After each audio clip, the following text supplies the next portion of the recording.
말씀을 전하도록 하겠습니다. 우리 앞을 보시고 말씀의 제목을 한번 우리 크게 한번 읽습니다. 시작. 날마다 십자가를 지고 주님을 따라가십시오. 아멘. 날마다 십자가 지고 주님을 따라가십시오라는 제목으로 말씀 전가하겠습니다. 우리 앞에 잡아보시고요. 우리 기쁘게 우리 축복하며 인사하겠습니다. 사랑합니다. 축복합니다. 아멘. 아멘.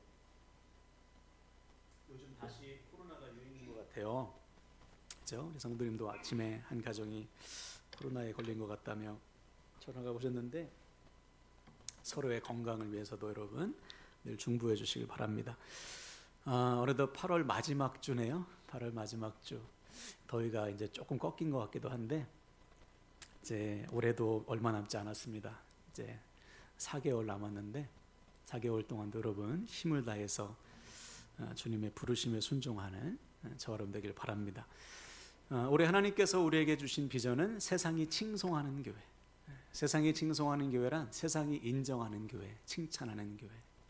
정말 복음대로 살아가지고요, 우리의 삶이 복음으로 변화되고 복음의 열매를 맺는 교회를 말하죠. 사도행전 보니까 진짜로 세상이 교회를 칭송했습니다. 그래서 어떤 일이 일어났냐면 날마다 구원받은 자의 수가 더해지는 생명의 역사가 나타났어요. 지금도 마찬가지죠. 하나님은 교회된 저와 여러분을 통해 세상을 구원하길 원하십니다. 아멘이시죠? 즉 교회된 우리의 존재 목적이 뭐냐? 구원에 있다는 거예요. 영혼 구원. 이것이 우리가 존재하는 목적, 주께서 우리를 부르신 목적입니다. 그래서 오늘 우리가 이렇게 함께 모여서 예배하는 것은 그냥 우리 자신 평안하고 우리 문제 해결을 위함이 아니에요. 오늘 예배드리고 은혜 받아서 너무 좋다, 여기서 끝나면 안 됩니다. 하나님께서 우리를 왜 부르셨는가, 왜 교회로 택하여 부르셨나, 하나님의 부르심의 목적을 확인하고 그 부르심에 합당한 삶을 살기 위해서 오늘 말씀도 받고 은혜도 받고 결단하고 다시 세상으로 나아가는 것입니다. 다시 말해 부르심대로 살기 위해서 모인 거예요. 그래서 성경은 주님께서 우리를 왜 부르셨나, 이 확실한 부르심의 목적을 분명하게 밝히고 있습니다.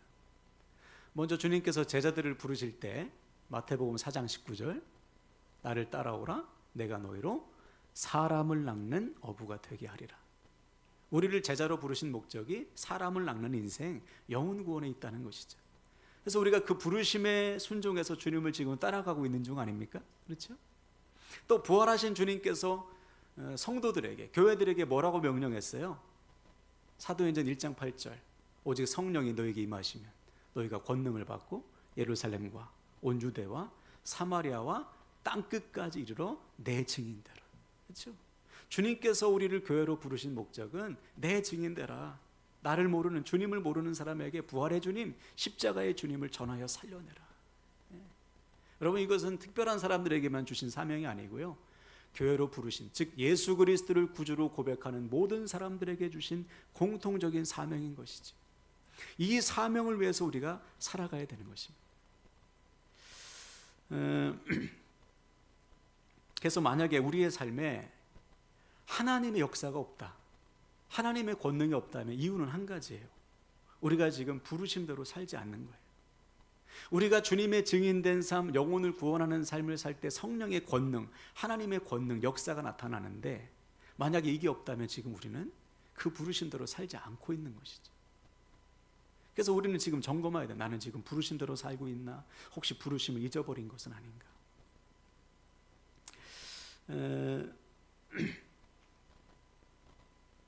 그래서 여러분 잘 아는 솔로몬도 보시면 다윗의 아들이잖아요. 솔로몬이 여러분 처음 이 왕으로 부름받았을 때 이 부르심이 너무 귀한 거예요. 그리고 너무 두려운 것입니다. 어떻게 이것을 내가 감당할 수 있을까? 그래서 하나님 앞에 예배하면서 하나님께서 소원을 물으셨을 때 뭘 구했죠?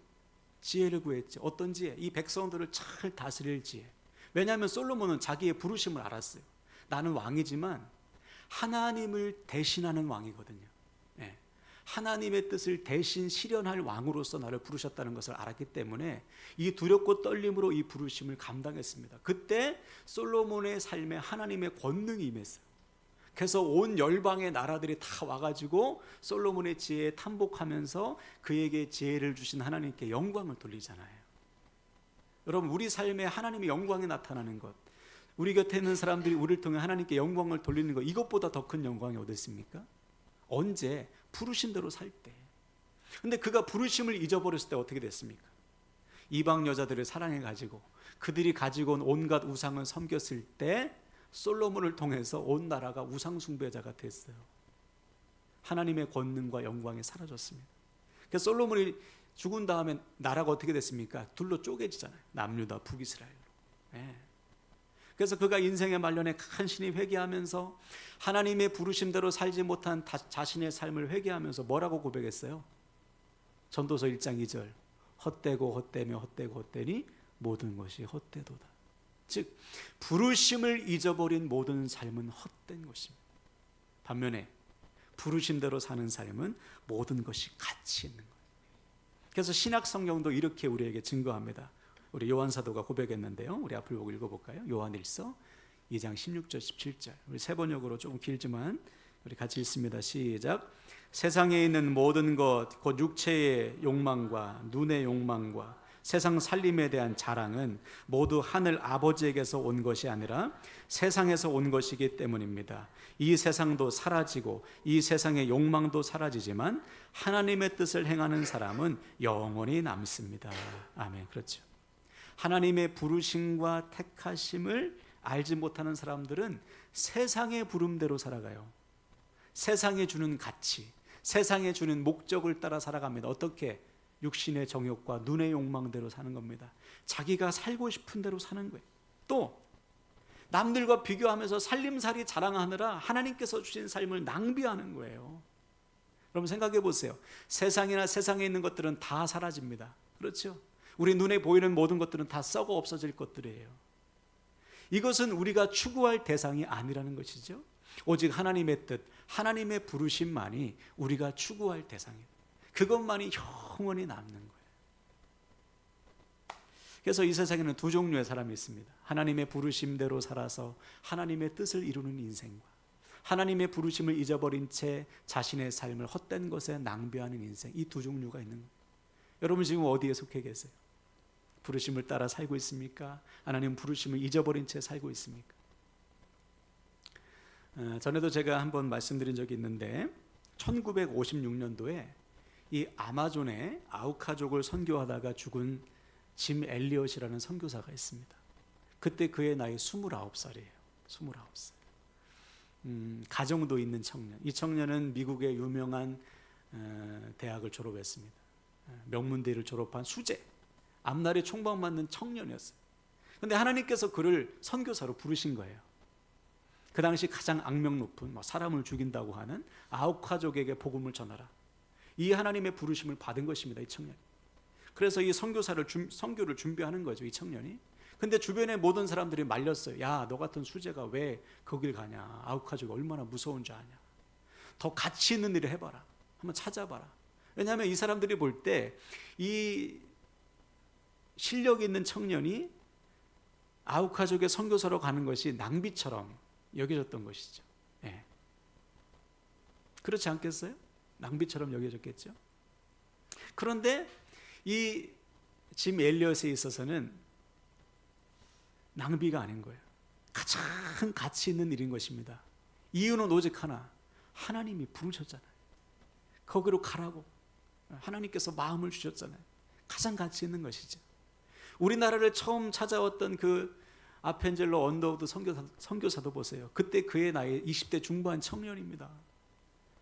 여러분 1800년대에 조선이라는 땅을 알겠어요? 세상 사람들이? 모르죠. 이름도 모르는 땅. 그들이 왜 모든 가정을 버리고 터전을 버리고 이곳에 왔겠어요? 하나님께서 불렀기 때문에 온 것이죠. 그러므로 하나님의 부르심을 아는 자들에게는 이보다 더 가치 있는 일이 없는 것입니다. 그래서 이 짐 엘리엇이 선교 준비를 마치고 아우카족을 찾아가요. 그때 엘리엇과 함께 간 청년들이 또 같은 부르심을 받은 청년들이 같이 그 부족을 만나러 갑니다. 몇 날을 기다렸어요. 부족들이 오나 안 오나. 드디어 부족을 만납니다. 드디어 아우카족을 만났는데 그날에 창에 찔려 죽어요. 제대로 복음도 전하지 못하고 죽습니다. 그 소식이요 엘리엇의 고향이 시카고에 쫙 퍼집니다. 그래서 시카고에 있는 신문에 대문짝만하게 이런 기사가 실렸어요. 이 얼마나 불필요한 낭비인가. 예. 세상 사람들이 볼 때 이 짐 엘리엇을 비롯한 청년들의 죽음은 불필요한 낭비였던 것이죠. 자, 이때 자기를 찾아온 기자들에게 엘리엇의 부인이 이렇게 말합니다. 제가 그대로 한번 읽어볼게요. 낭비라니요, 내 남편의 죽음은 낭비가 아닙니다. 그는 이것을 위해 전 생애를 준비했고 바로 이 순교의 시간을 위해 살아왔던 사람입니다. 그는 하나님께서 주신 자신의 사명을 완수하고 생애 목표를 달성한 행복한 사람입니다. 하나님의 부르심을 모르는 사람들에게는 우리의 삶이 낭비처럼 보이지요. 그러나 하나님의 부르심을 받은 우리에게는 이보다 더 가치 있는 일은 없어요. 가장 가치 있는 일인 것이죠. 행복한 일인 것입니다. 나중에 보면 이 짐 엘리엇이 죽은 지 1년 후에 엘리엇의 부인과 그날에 같이 죽은 선교사들의 부인들이, 가족들이 다시 아홉 가족을 찾아가요. 엘리엇의 부인 같은 경우는 이제 간호사 공부를 한 다음에 찾아가서 의료 선교, 교육 선교를 합니다. 다행히 아홉 가족은 여자는 죽이지 않는 법이 있대요. 남자는 죽이지만. 그래서 찾아가서 거기서 사람들을 섬기는 거예요. 왜 찾아왔는지 말도 안 하고 그렇게 5년을 섬겼답니다. 5년을 딱 섬기고 이제 집으로 돌아오는 날 족장이 이제 엘리엇의 부인에게 묻는 거예요. 당신들 도대체 누군데 우리에게 이렇게 와서 값없이 도와줍니까? 의료 선교, 교육 봉사합니까? 그랬더니 엘리엇의 부인이 말한 것이죠. 우리는 6년 전에 당신이 죽인 선교사들의 가족들입니다. 우리 남편들이 전하지 못한 사랑을, 하나님의 사랑을 전하기 위해서 우리가 왔습니다. 그 말에 이 족장이 고꾸라진 거예요. 그래서 그날에 아홉 가족의 모든 사람들이 복음을 받아들입니다. 바로 이런 거죠.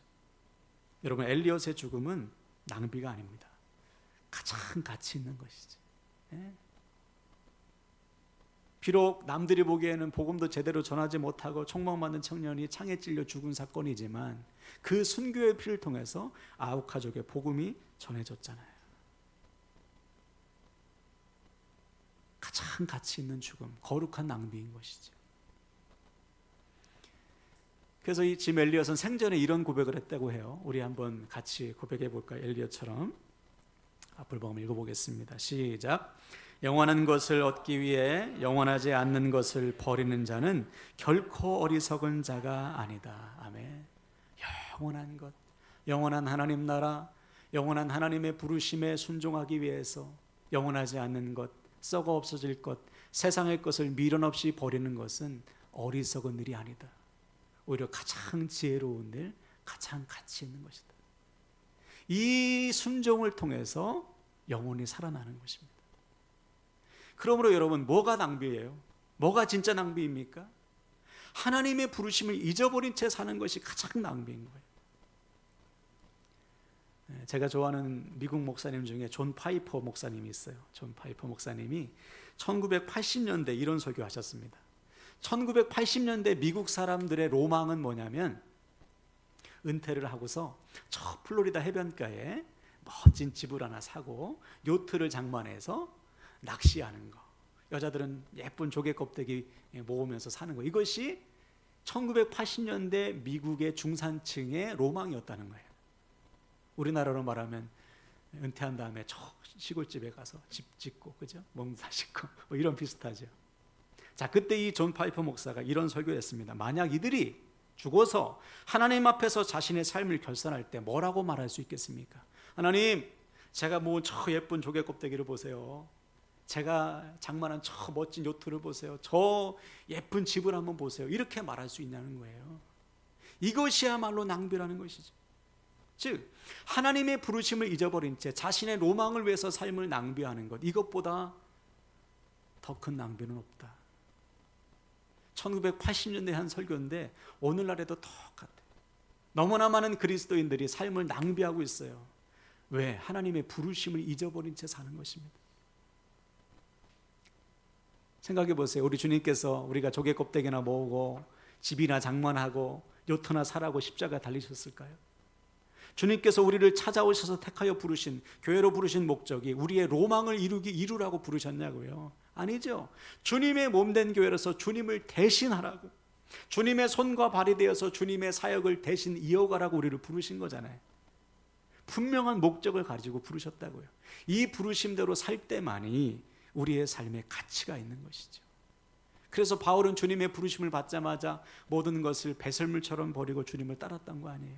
가장 가치 있는 예수 그리스도를 아는 삶, 그 주님을 증거하는 삶에 자신의 삶을 헌신했던 것입니다. 그 결과 지금도 수많은 사람들이 바울이 남긴 그의 복음을 듣고 주님께 돌아오는 생명을 얻고 있잖아요. 지금도 마찬가지.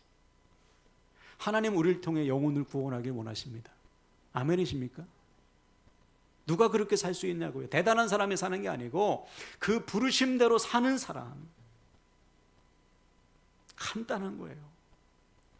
주님의 증인된 삶. 어떻게 하면 한 영혼이라도 더 살릴까? 여기에 자신의 삶을 헌신할 때 하나님은 우리를 통해 영혼을 살리는 생명의 역사를 이루신다는 사실이에요. 그러므로 사랑하는 여러분, 오늘 우리는 우리의 삶을 점검해야 됩니다. 나는 주님의 부르심대로 살아가고 있는가? 아니면 주님의 부르심을 잊어버리고 헛된 것에 삶을 낭비하고 있지는 않은가? 이것이 정리돼야 돼요. 이것이 정리돼야 우리의 삶에 하나님의 영광, 하나님의 권능이 많은 것입니다. 바라기는 여러분의 말씀을 통해 우리 모두 하나님의 부르심을 확인하시고 더 이상은 썩어 없어질 세상 것에 여러분 삶을 낭비하는 것이 아니고 이제는 주님의 부르심대로 영혼을 구원하는 삶, 주님을 증거하는 삶에 기쁘게 헌신하게 되시기를 주님의 이름으로 간절히 축원을 드립니다. 자, 그럼 여기서 질문.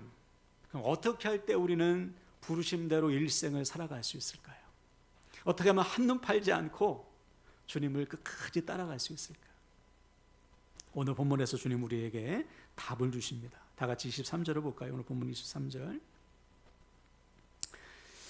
제가 읽겠습니다. 또 무리에게 이르시되 아무든지 나를 따라오려거든 자기를 부인하고 날마다 제 십자가를 지고 나를 따를 것이니라. 아멘.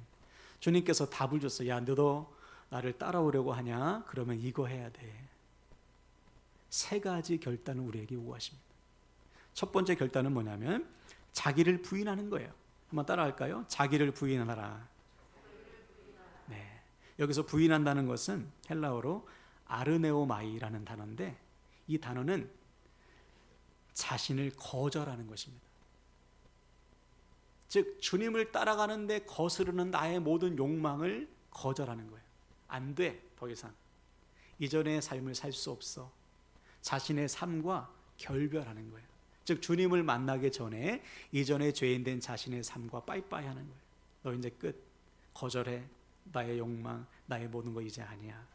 그래서 바울은 이렇게 고백했어요. 한번 읽어보고 갈라디아서 5장 24절 읽습니다. 시작. 그리스도 예수의 사람들은 육체와 함께 그 정욕과 탐심을 십자가에 못 박았느니라. 아멘. 그렇죠? 주님을 만난 사람은 자신의 정욕과 탐심을 십자가에 못 박습니다. 이전에 나는 뭐 한 거예요? 죽은 거예요. 당연하죠. 나의 죄를 대신하여 죽으신 주님을 믿는다면 어떻게 또다시 이전처럼 나의 죄를 위해서 살아갑니까? 이제는 정욕과 탐심을 십자가에 못 박는 거예요. 나와 결별을 선언하는 겁니다. 이제는 예전처럼 살지 않아. 이제는 주님의 부르신 대로 살 거야.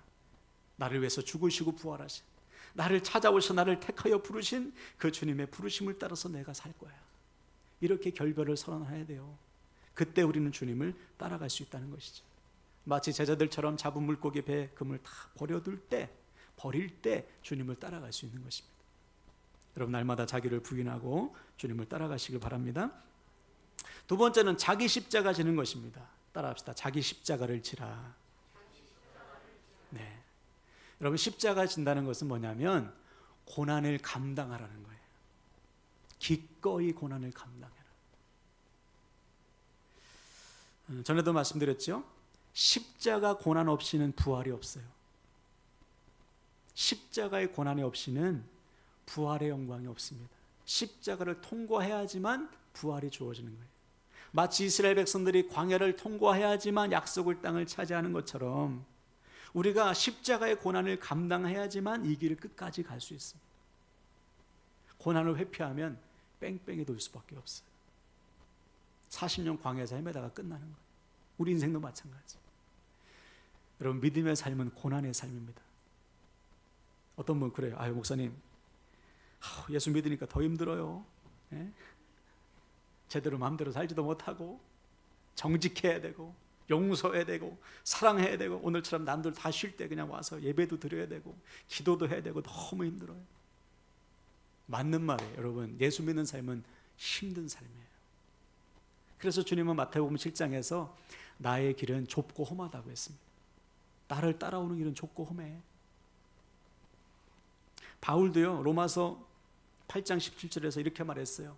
우리가 주님과 함께 영광을 받기 위해서는 반드시 주님과 함께 고난도 받아야 됩니다.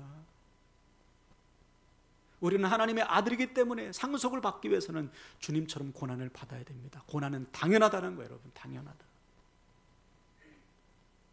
그러면 여러분, 고난 때문에 이 길을 포기하시겠어요? 아유, 너무 힘드네. 대충 가다가 힘들면 포기해. 아니면 딴 길로 그냥 빠져요, 쉬운 길로? 그럴 수 없죠. 예를 들어서 우리 아이를 낳으신 우리 어머님들, 아이를 임신하고 해산하는 것이 얼마나 힘듭니까, 여러분? 그렇죠? 해산의 고통이요, 인간의 고통 3이랍니다. 3이. 고통을 10이라고 하면 1등은 불에 타는 고통, 2등은 잘리는, 몸이 잘리는 고통, 3등이 해산의 고통. 네. 그 정도로 극심한 고통인데 왜 애를 낳고 살아갑니까, 여러분? 해산의 고통보다 비교할 수 없이 큰 기쁨이 주어지기 때문이죠. 갓난아이를 내 품에 안는 순간 해산의 고통은 사라지는 거예요. 잊혀지는 거예요.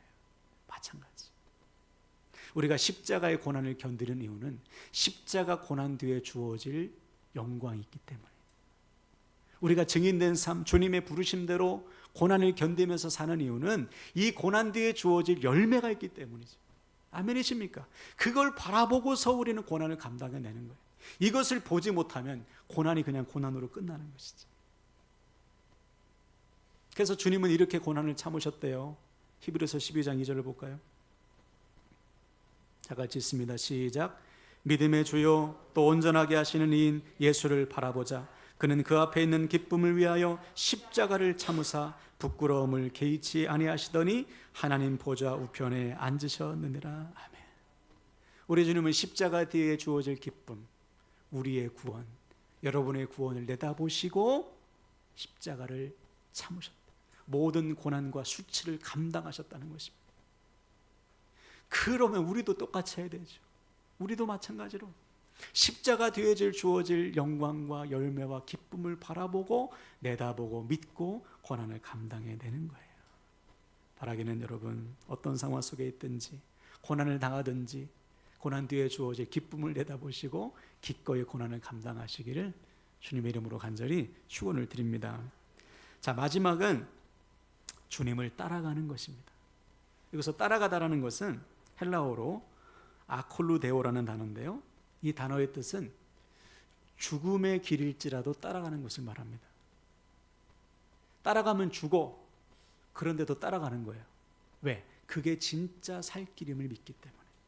자, 24절을 볼까요? 오늘 본문 24절. 누구든지 제 목숨을 구원하고자 하면 잃을 것이요, 누구든지 나를 위하여 제 목숨을 잃으면 구원하리라. 예. 자기 목숨을 버릴지언정 주님의 부르심을 따라가라는 거예요. 왜? 주님의 부르심을 따라가는 것이 진짜 사는 길이기 때문이죠. 예. 주님께서 이 길로 가래요. 내가 볼 때 이 길은 죽는 길이야. 그런데도 가는 거예요. 왜? 이 길이 진짜 살 길임을 믿기 때문에. 이것이 주님을 따라가는 것입니다. 여러분, 우리가 주님을 따라가다 보면 죽는 것 같은 길도 있어요. 아, 이 길로 가면 내가 고난받는데, 나 죽는데, 나 손해보는데, 그래도 가는 거예요. 왜? 그 길이 살 길이기 때문에. 제가 예전에 TV에서 다큐멘터리 하나 봤어요. 유목민들의 삶을 그린 다큐멘터리인데, 여러분, 유목민들이 보통 양을 치잖아요. 양을 기르잖아요. 근데 유목민들은 말 그대로 떠돌이에요. 떠돌이. 풀을 찾아서 물을 찾아서 떠돕니다. 근데 이들이 보통 사는 데는 뭐 광야, 사막 이런 데잖아요. 근데 길이 없어. 우리처럼 막 길이 나 있는 게 아니에요. 근데 목자는 알죠. 맞아요. 기가 막히게 알죠. 그래서 양이요, 목자를 따라가는 거예요. 양은 또 앞이 안 보이잖아요. 눈이.